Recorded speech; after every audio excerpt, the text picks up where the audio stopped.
welcome to Hang with Hang.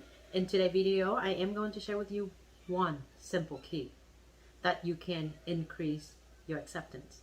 Now, why is it important for a wholehearted to increase self-acceptance?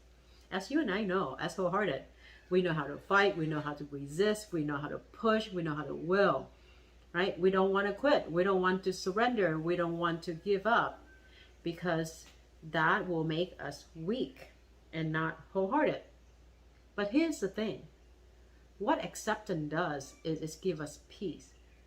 Because when we fight, we're not in a settled, peaceful mode and not in the fulfillment pace. It's about the internal feeling. So with that, I feel really inspired to share with you what has been working for me and working with a lot of people that I have worked with over the years. And I'm still learning this. So at this point, at this authentic moment in my life right now, what I believe the one simple key that you can do and I can continue to do more to increase self-acceptance, which ultimately increase inner peace, inner freedom, and inner fulfillment, is to learn to successfully and effectively let go of judgments.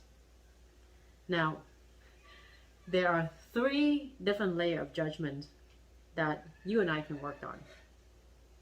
One is the judgment of ourselves. As wholehearted, we have a lot of expectation of ourselves. And as humans, we grow up with different narrative, with different cultural influence, family influence. And a lot of time, being a highly sensitive wholehearted, we use judgments as a form of protection from the pain of being judged by others, right?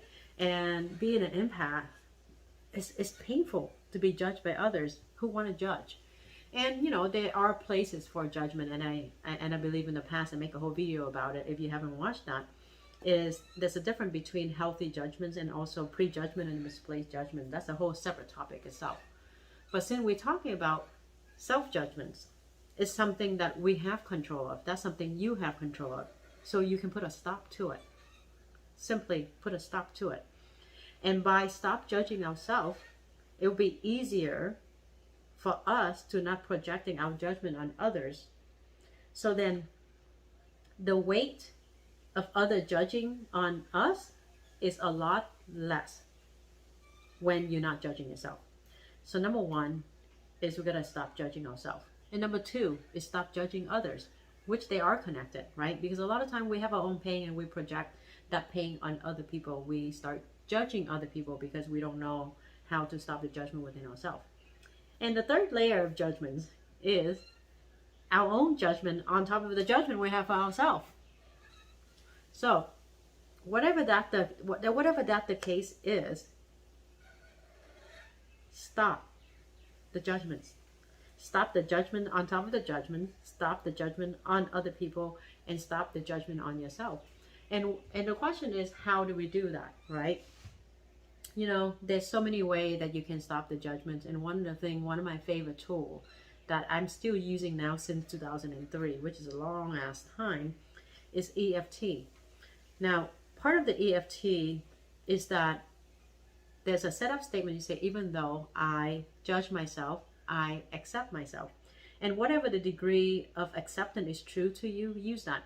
Now, there are different teaching of EFT out there that they don't use the statement of the acceptance. For me, the acceptance is one of the most important piece in doing it. It's just my way of my belief, my understanding of it. Because I believe that when we do this, we create space for your subconscious to come to some degree of acceptance. And if or when you do EFT, just remember this. The acceptance have to be true to where you are at the authentic moment. So if in the moment that you do EFT, you don't feel true that you can accept yourself, then don't say it. Just say that I am open to accepting myself. Or maybe one day I'll accept it. But at this moment, I'm not there, and it's okay that I judge myself harshly and I'm not there. So what it does is give you the space to connect to what is. And by connecting to what is, then you get to connect to how far the deep work that you need to go, how much deeper dive you need to dive into yourself, and how much healing that need to happen. And from there, you can trust your intuition, your higher self, your Holy Spirit, whatever that your spiritual belief is, to guide you to the next authentic step that will help you come closer to acceptance within yourself. With that, my friend, thank you so much for being here, for listening to me, for accepting this message, for being opening to it. And my hope is for you to walk away with increase the degree of acceptance, because by doing that, you're going to experience so much more peace, so much more freedom within yourself, and so much more graciousness. And that's my hope for you. Thank you so much for being here. And if you feel this video is helpful, please feel free to share this with as many souls as your heart desire. If you haven't already, you can subscribe to the channel and set on a notification, and then we'll let you know when the next video is coming out. For now, I'm sending you a lot of love, a lot of acceptance to you for where you are and who you are, and from Hawaii to wherever you are in the world. Until the next authentic moments. Aloha.